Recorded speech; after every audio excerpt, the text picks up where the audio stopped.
Weirdos, welcome back to yet again another episode of History for Weirdos. Yay! It's been a little while because we took last weekend off. I was recovering, but we are, as always, so pleased to be back. I know, guys. It is always a pleasure to be here, and we have a few things we want to mention before we jump right into this week's episode. First of all, we have a book review on our Patreon. Our very first one, I reviewed the book Tripped by Norman Ohler, who is an amazing author. He details the intricate and amazing history between LSD, the Nazi Party, and the CIA. It is such a wild read. I highly recommend it. I give a more in-depth analysis on Patreon. So if you want to check it out, there you go. Yeah. So if you aren't a member of our Patreon, that's a reminder that you can join at any time. And similarly, if you aren't following us on Instagram, I'd like to remind you to do so. We are at History for Weirdos. We post some fun, silly stuff on there sometimes. Oh, yeah. For example, recently, the Weirdos and I came to a consensus on Instagram stories that Andrew absolutely looks like Hodgins from Bones. I knew where that was going. That's the kind of content you're missing out on if you don't follow us on Instagram. Yeah, it's really funny. Even one of my high school friends mentioned Sarah. She mentioned that she's been saying that literally since 10th grade. But there were like a couple hundred votes and it was like 99% agreed. Yeah, that one was weird. I see it, but I didn't realize people really think we're that much alike. And then we also got that we resemble to a certain extent Anne Hathaway and her husband. Oh yes, that one was weird. That was weird because I didn't think so. And then we looked them up and we're like, oh yeah, kind of. We were like the Wish version of them. Oh, kind of, yeah. It's like self-own. Yeah. And then before we jump into the episode, you have one more reminder for the Weirdos. Guys, so this one's pretty important. We are taking the month of June off just as a reminder. So this is going to be the last episode that we have for a whole month. But don't worry, we're bringing back some classics during our time off. We're going to have 4 episodes that are some of our favorites that we're going to launch every week. It's just a remastered version of an old one. But, you know, maybe you forgot about it. And these are some of what we consider our best ones. So, or at least our favorite ones. Yeah. And our Patreon members will be able to vote for what theme we do for the month of July when we're back. Thank you. Yes. Yeah. So that one, Patreon members, you know what to do. Just can vote on what you want to hear for the month of July. Yay. Okay, that was a lot, guys. Thank you for bearing with us. I know. But without further ado, Stephanie has a really interesting set of stories for y'all. That's right. This week, I have 2 stories because they're both fairly brief, but they go together really well for an overall theme for this episode. So I'm just going to dive right into it right now. We are starting off in the heart of rural, that's a really hard word to say. That's a very hard word to say. Rural Louisiana, in the small town of Bellevue, and it is 1939. Ooh, so World War II's starting. Yes. Good times. I wrote the Great Depression's grip still lingered, and there were whispers of a looming war across the ocean, and it was generally not a particularly happy or prosperous time. No, it was not. Which is important to remember. And amidst the backdrop of this economic hardship and global uncertainty, there was a really strange phenomenon that was about to take place. And that's what we will be covering. Well, I'm intrigued. So it all started when a high school senior named Helen went to her homecoming dance. As a typical weird story, starts. Exactly. Seemingly out of nowhere while she's at the dance, she's like sitting against the wall. Her leg starts twitching uncontrollably. Oh my God. Like a big noticeable twitch. Okay. And she becomes very distressed by this twitch. I believe she said it was painful, like physically painful. So the people around her were concerned, but no one knew what to do. So Helen went home to like rest and see if that helped, right? But that wouldn't be a fun episode. So she did not get better. Oh, darn. Oh, darn. Her twitching worsened considerably over the next few hours and days. Oh my God. There was nothing medically wrong with her. Obviously, she saw her doctor. No one could figure out what would have triggered this kind of reaction. Okay. Then, within a couple weeks later, Helen's friends, I believe it was like a group of maybe 6 girls, also start twitching. Oh my gosh. Different parts of their body, uncontrollably twitching. And then once those friends are afflicted, the twitching spreads to other students at school. It's like an epidemic. Exactly. Could you imagine being in high school and having something like this going on? Weirdly enough, not when I was in high school, but like if I was a high schooler now, I feel like, yeah.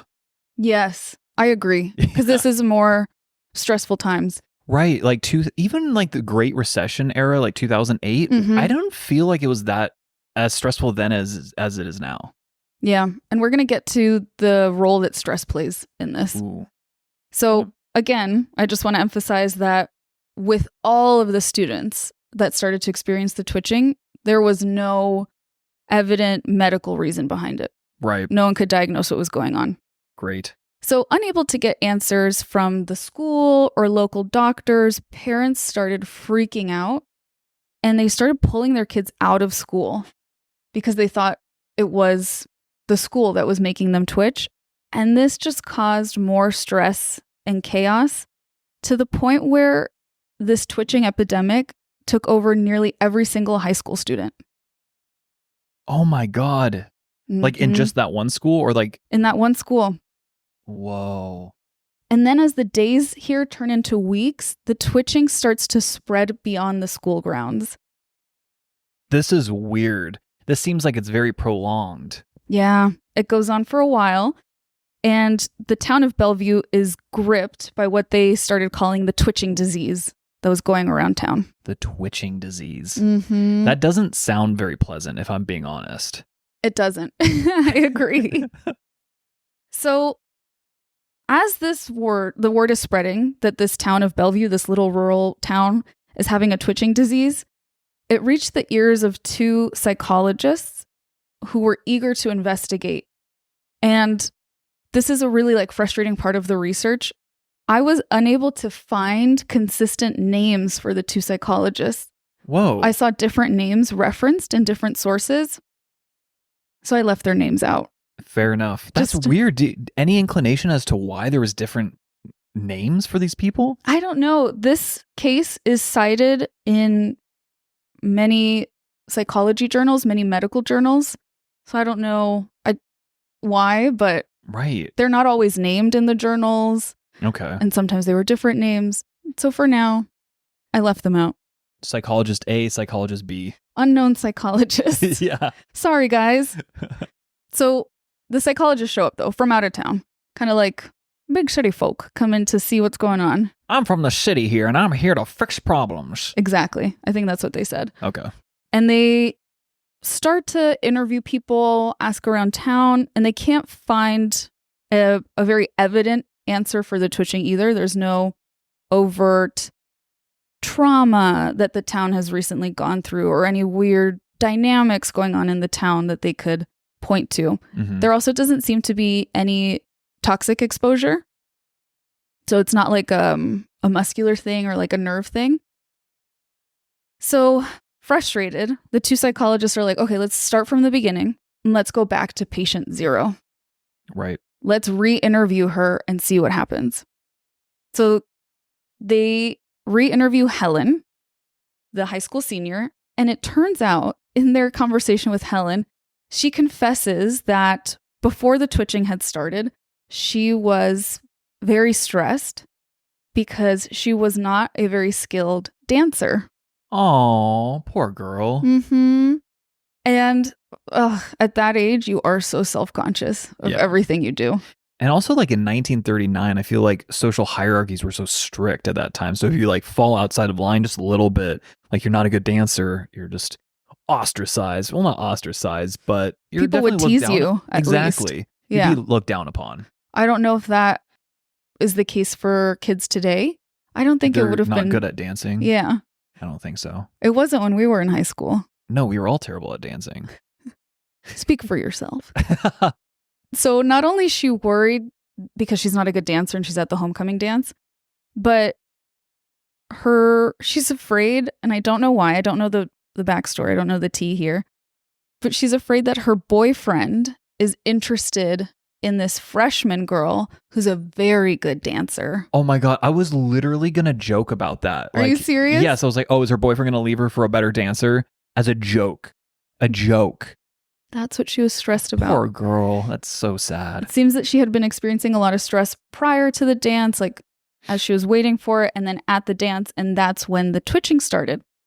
So the mental health experts here concluded that it was Helen's subconscious addressing her distress about dancing by producing this painful twitch in her leg to get her out of the anxiety-producing situation. Wow. So psychosomatic? Psychosomatic. That's insane. Mm-hmm. I like that you know that word. I know it because of you. I'm not even joking. So then why was everyone twitching? Like they weren't all embarrassed about dancing. Right. Or losing their boyfriends. That is interesting. That does remind me of one other episode that we've done. Which episode? The Dancing Plague, one of our OG episodes. Yeah, absolutely. You are onto something here because it turns out that the twitching, similar to the Dancing Plague, likely spread due to a psychological and sociological phenomenon known as mass hysteria. Oh, right. That's what happened in the Dancing Plague. Yes. Mass hysteria, it's also, I guess, more officially called mass psychogenic illness, or MPI, is basically when a group of people start experiencing physical symptoms and intense emotions for no evident reason. Like, again, there's no medical cause. Just because. Mm-hmm. It's like a wave of panic or worry spreads through the group. Oh my God. And the subconscious kind of takes over. And it's been happening for centuries, right? The Dancing Plague is an OG episode where they believe the same thing was going on there. And this is more likely to happen, mass hysteria, during times of sort of like larger ecological distress. Ecological distress? Like the community, the larger system. You know, the United States, there was a lot of stress. In the world, there was a lot of stress. Right. Yeah. Like the brink of war, like economic depression. I see. Yeah. That makes a lot of sense. Mm-hmm. I can't recall what external stressor may have been going on during the Dancing Plague, but I just feel like you're medieval peasants. That's stressful. Yeah. I mean, medieval peasants, American workers, today, about the same, levels of stress. Yeah. That's why I'm also kind of like, I could see it happening today and I wouldn't even be surprised. That's a really good point. Yeah. Particularly the last few years, we've had so many historical moments and they haven't been fun ones. They haven't been the good ones, guys. Steph and I were reminiscing recently about 2020 and New Year's Eve, New Year's Day, like 2019, 2020 specifically. And I just remember saying to her, like, yeah, 2020 is going to be our year. Fatal last words. Dude, it really was. Sorry, I just wanted to share in that funny, dark anecdote. Yeah, no, I totally agree. So once the word got out, the psychologist started telling people that the twitching was psychosomatic. It stopped almost as quickly as it started. So they just said, guys, this is all in your head, and it stopped? Mm-hmm. The people of Bellevue slowly began to reclaim their lives. And then I think within maybe a couple months, the twitching vanished altogether. No one was twitching anymore. So does that work usually if a psychologist or a psychiatrist, tells someone it's all in your head and then they'll stop? I don't think they would use those words, but I think if you can provide an explanation to someone as to why this may be happening, it can definitely help. And then the other key thing to do here is to give them some sort of distraction. I see. Because part of what happens is like your legs twitching and you don't know why. You've been under a lot of stress, your legs twitching, you don't know why. And that's giving you more anxiety because you can't control your twitching. And that anxiety is going to perpetuate more twitching. So they just kind of keep feeding into each other. Oh, like a terrible positive feedback loop. Mm-hmm. You know what's wild is that the brain can actually control that. The brain can literally just send your body into a frenzy. Yeah, without your consent almost. Yeah. What the hell? There's so much we don't know about the brain. That's absolutely wild. It's fascinating. Oof. So that was the twitching epidemic Okay. of 1939. We are now going to segue into a laughing epidemic. A laughing epidemic? I would be screwed in this. I love to laugh. I laugh all the time. That's so I would true. be so screwed, guys. So true. Oh, oof. Okay. Good thing I don't live in Tanzania then. How did you know it was Tanzania? Didn't you say it? No, Oh, I looked at your screen then. I knew it. I told you that you look at my notes during the episodes and I don't like it. I do it subconsciously. I don't even try. I just see words on a screen. I'm like, oh, I'm going to read it. You know, it's not even like I'm thinking about it. It just happens. I'm done with your excuses. Okay. Oh my God. Yes, the laughing epidemic occurs in Tanzania. So we're switching locations here. And this happened, it started in January of 1962. Okay. So a little bit later, Mm-hmm. a couple decades later. This is again, what I think is interesting. This is in a small rural community, but it's at a British-run boarding school. The school is named, and I'm going to butcher the pronunciation, Asha. In Tanzania, remind me, is that like just an island off the coast of Australia? Am I thinking, is that No. right? No. Tanzania is a country in Africa, in the continent. Wow. I'm thinking of something completely different. Never mind. That's okay. This area is known as the Lake Victoria area. And at this point in time, in 1962, Tanzania was actually called Tanganyika. Oh, okay. Again, I apologize. I don't know how to say that. But that's important. It'll come up later on.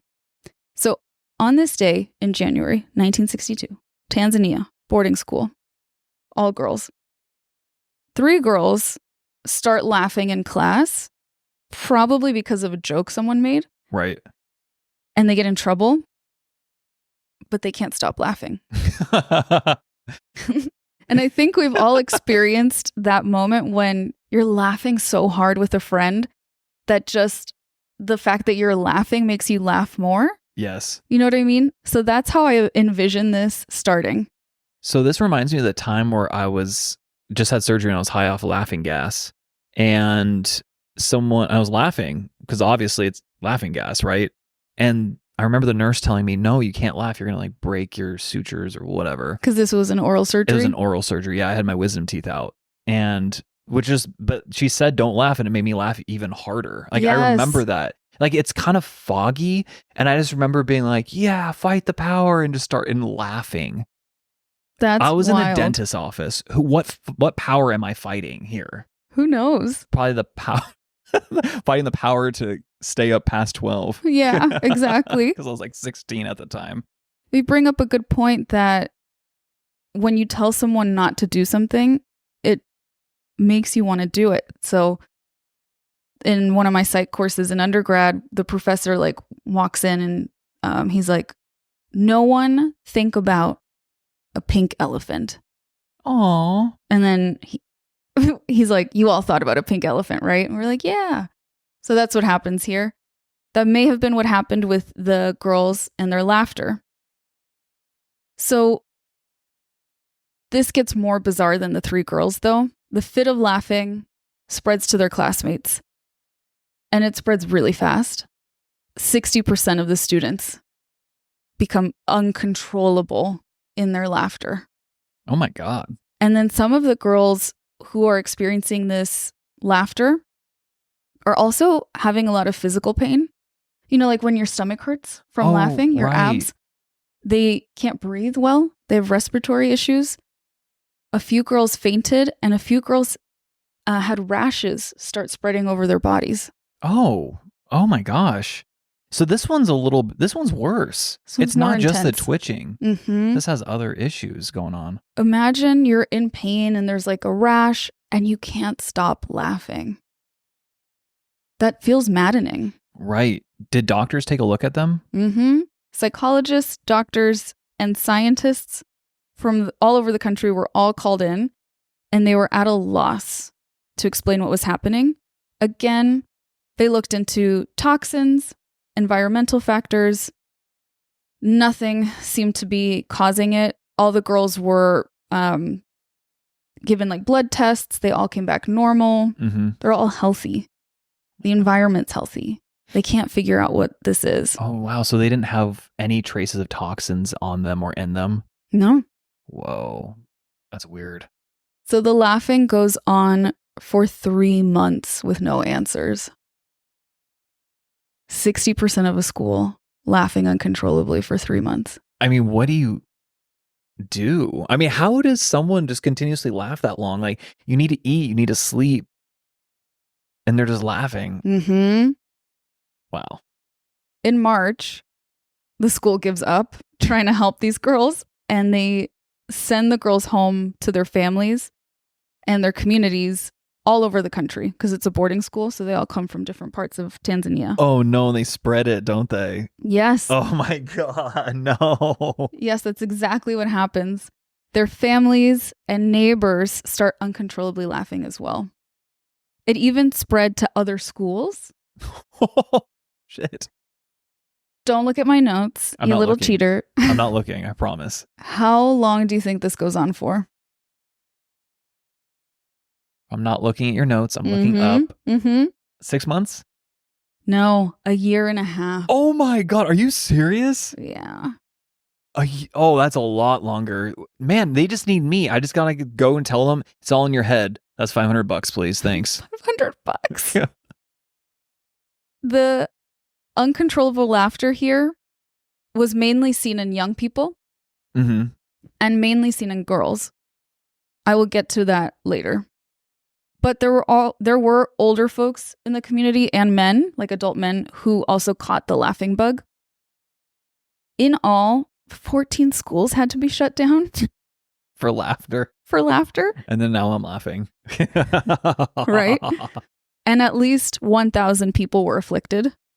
That's wild. All because of one little girl. Or a group of 3 girls. Or group of 3 girls. I'm sorry. Yes. Mhm. People showed, again, a variety of symptoms. People were very restless and irritated at this, as you can imagine. But thankfully, there were no fatalities. Right. No one actually couldn't eat and starved to death, or no one choked to death or anything. It was just extremely uncomfortable. I can imagine someone has been laughing for 1.5 years.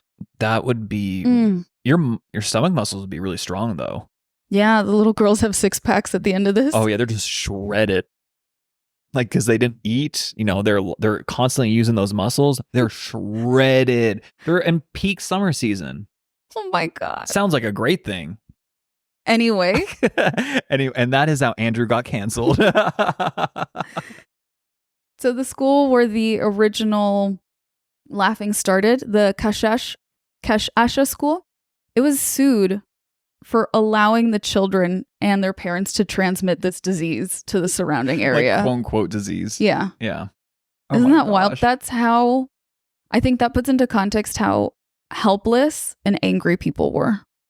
I could see that. Mm-hmm. I understand it. I don't necessarily agree with it, but I understand it. In this case, I don't know if at some point anyone explained or explored the possibility of mass hysteria or having it be psychosomatic. I really don't know. The way that this was portrayed in the research that I did was that it's just these waves of laughter kept rippling through different communities until it died down on its own naturally. That's why it went on for so long. There was no intervention done. Not like in the first story. Not that I saw, not that I'm aware of. It's the only recorded case of mass hysteria to this degree, in terms of number of people afflicted. Mm-hmm. And for this amount of time. Wow. A year and a half. This is the most intense case of it, I guess you could say. Oh my God. Jeez. Mm-hmm. That's wild. Yeah. Experts who have assessed this bizarre and epidemic and more, They do think, experts today, I should say, I apologize. They do think this would qualify, like I said, as the largest case of mass psychogenic illness or mass hysteria. But they were still trying to figure out what triggered it. Right. Why at this time, why these little girls. Yeah. So that's what we're going to get into. Okay. The most plausible explanation here for, 1,000 people throughout Tanzania coming down with a laughing bug is that it probably goes back before the laughing even started with what happened in the country in the months leading up to this. Right. Okay. Thank you. I was going to ask, is it because of the Cold War, threat of nuclear annihilation? What's going on with these little girls' heads? Well, in late 1961, so remember this happened in January of 62. Right. In late 1961, Tanzania/Tanganyika gained independence for the first time in 40 years. Oh, wow. It was previously a British colony. Right. They gained their independence, and I believe they became a socialist country. And while gaining your independence sounds like a good thing, it also meant that absolutely everything that these people were used to got flipped upside down. Mm-hmm. And you had entirely new systems in place that you didn't have before. Right. That's a really good way of looking at it. It doesn't matter if you think it's better or worse than before. It's just radically different. And that just kind of flips a switch in your head, right? Yeah. I put in my notes that change feels like uncertainty. Mm-hmm. And uncertainty is really stressful for humans. We don't like the unknown. We really don't. We we almost accept terrible conditions because at least that's what is out there versus the unknown. It could be much better, but you don't know. It could be much worse. Exactly. And I feel like when it comes to risk, humans are very, very conservative. We got such ancient little brains. Yeah, exactly. The fear of ostracism, They're just trying to keep us safe. Exactly. So they believe that the really big shift in the country and the fact that, unfortunately, in so many social structures, the most helpless population is kids. Always. And in a very patriarchal country, it's going to be little girls, even more so. Mm. So they think that this sort of feeling of uncertainty and helplessness is what triggered the laughing epidemic. Yeah, much more I think acute versus the first story, which seemed more broad. Economic malaise mixed with prospect of world war. This was much more specific to their country and their reality. You're right. Well, now I want to share what we know about mass psychogenic illness. Ooh, fun. / mass hysteria. And let me start off by saying there's a ton we don't know. Of course. Of course. I feel like history for weirdos in general, we go for things that not a lot is known about. Ancient history, mass psychogenic illness, it doesn't matter. It doesn't matter. But there are patterns that have been studied over time. So that's what we'll get into. When you're looking at cases of MPI, we see that throughout history, adolescents, so teens and children, are much more likely to be affected than adults. I guess that makes sense. They're more impressionable, you could say. Mm-hmm. Their prefrontal cortex isn't done developing. That might play into it. And there's also a couple of hypotheses that people who are prone to being extroverted and people who are prone to being more neurotic are more susceptible. Oh, wow. So I'm screwed. I was thinking the same thing, but I wasn't going to say it. If you were a little girl, you'd be so screwed. Man, this is the banger of an episode. Oh my God. So in general, for mass hysteria, symptoms also tend to be repetitive. People will report headaches, dizziness, nausea, pain, hyperventilation will happen. People experience anxiety, rashes, and itching. Oh. That's very, very common. Okay. Doesn't sound fun. It doesn't sound fun at all. It sounds awful. It sounds terrible. In more modern cases, experts have seen that if there's intense media coverage around a case of MPI, it'll exacerbate the symptoms. Great. So don't do media coverage when you hear about these stories. Yeah, well, in real time. Yeah, the media would absolutely cover it though. I know. Them. Even if they knew that, they'd still cover it. Damn, that's sad. Yeah. Well, to go to like what exactly causes this is the best theory that I saw. Because MPIs, mass psychogenic illness, are triggered by what folks see and hear. So I see you laughing uncontrollably, I hear you laughing uncontrollably, and then I do it. They really believe that there's a link between experiencing MPI and our mirror neurons. Right. And just for anyone who maybe isn't aware, mirror neurons are a special kind of brain cell that light up when you do something, like throwing a ball. But they also light up when you watch someone else do something, like you watch someone else throw a ball. Like we're trying to like almost mimic what they're doing. Mm-hmm. Mimic's a harsh word, but like copy it. Yeah. This is why yawns are contagious. Oh my gosh, yawns are contagious. Mm-hmm. When you watch someone yawn and you yawn, it's your mirror neurons lighting up. But a disproportional amount of psychopaths don't have that, right? I don't know if that's just like a Reddit theory. That might be just a Reddit theory. Or like a meme theory. Yeah. I actually have no idea. I know, because it's not like you can be like, calling all psychopaths, we need to do a study. And then you just yawn in front of them. Yeah, exactly. But basically, it's like your brain is mirroring the other person, hence mirror neurons, right? Excellent. And what's interesting is that these neurons don't just light up when you see like a physical action. They also, like if your mirror neuron is activated, you're watching someone else, their leg is twitching. It also sends out messages to more emotional parts of the brain and can trigger feelings of like, you might feel what the other person's probably feeling, like, oh, they're experiencing anxiety and dread, and so am I right now. Wow. And this is why they believe mirror neurons really relate to empathy and someone's capacity for empathy. So when we see someone experiencing something and you feel what they're feeling or you do what they're doing, you're just being empathetic. Yeah, exactly. You're a nice person. Maybe the psychopath theory does hold some weight then. Yeah, you're right. They don't feel empathy. No, that's totally a good point.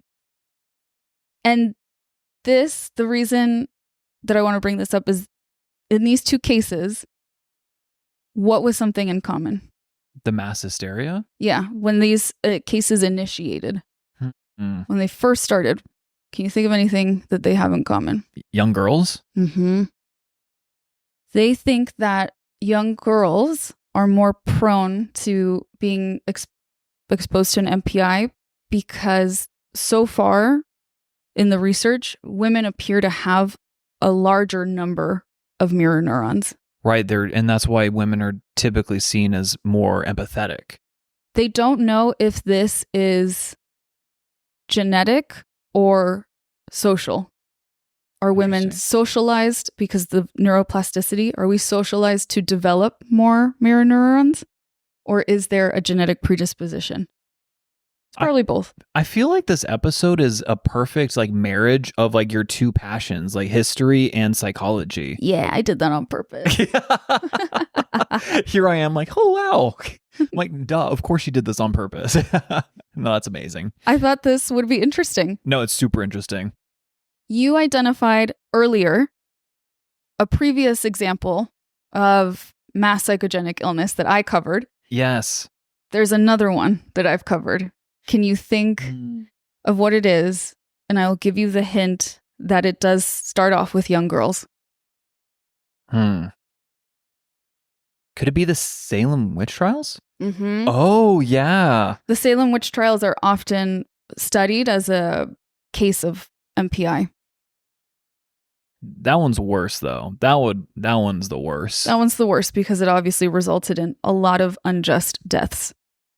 Yeah. Which I think the state of Massachusetts like finally apologized in like, was the late 20th century or maybe even like in the 2000s sometime. It was crazy. Mm-hmm. They should apologize. That's good to know.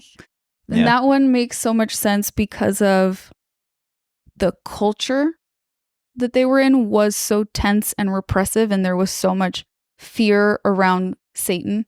Right. And witchcraft that who's going to be more impressionable, more susceptible? That's going to be the teens that think this is happening to them. I know. And you're right. And it was young women. Mm-hmm. Like it wasn't not exclusively, but mostly. Right. Exactly. Mm-hmm. Wow.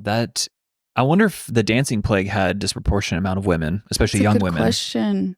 It's a good question. I mean, that was the 16th century, so that's not gonna. I don't know if they would have kept records of 3 men, 7 women.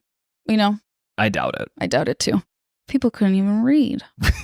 You said that with such disdain. They couldn't even read. Oh my God. That's because their monarchs didn't want them to read, to be fair. Fair.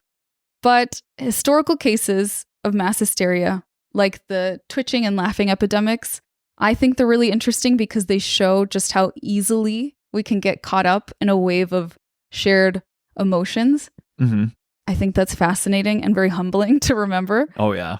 It's interesting to see how feelings, beliefs, and even physical symptoms can be spread in between people, particularly if times are uncertain or scary. Yes. And it's a good reminder to think critically, to have open communication, right? To share information with people. Because in the first case, just telling them, oh, this is probably psychosomatic, treated it. Right, exactly. No, and also I think that's really good life advice in general, mm-hmm. right? Thinking critically, thinking from different angles, communicating what you're thinking, that can alleviate, I think, a lot of problems. And I think if the world did that, we would not have nearly the violence that we have today. Wow. Mic drop. I mean, it's kind of obvious. No, you're absolutely right. Right. I was just thinking, why are these cases interesting? But you're absolutely right.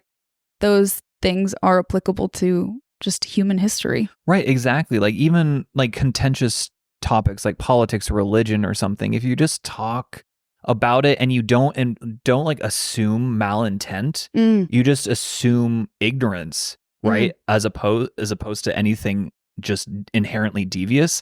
I think if everyone were to do that, first of all, I think again, a lot of problems would disappear. Also, I think a lot of us would realize, hey, wait a minute, the elites that run our country don't have our best interest in mind. Huh, interesting. But anyways, moving on. I think the world would be a better place. I agree. Mic drop, yeah. I'm pretty sure everyone listening agrees because that's true. You're history lovers. Yeah, you're history lovers. You know that the government isn't on your side most of the time. Oh, that's not what I was talking about. Oh, but yeah. Also, a lot of that becomes from mistrust of government, but yeah.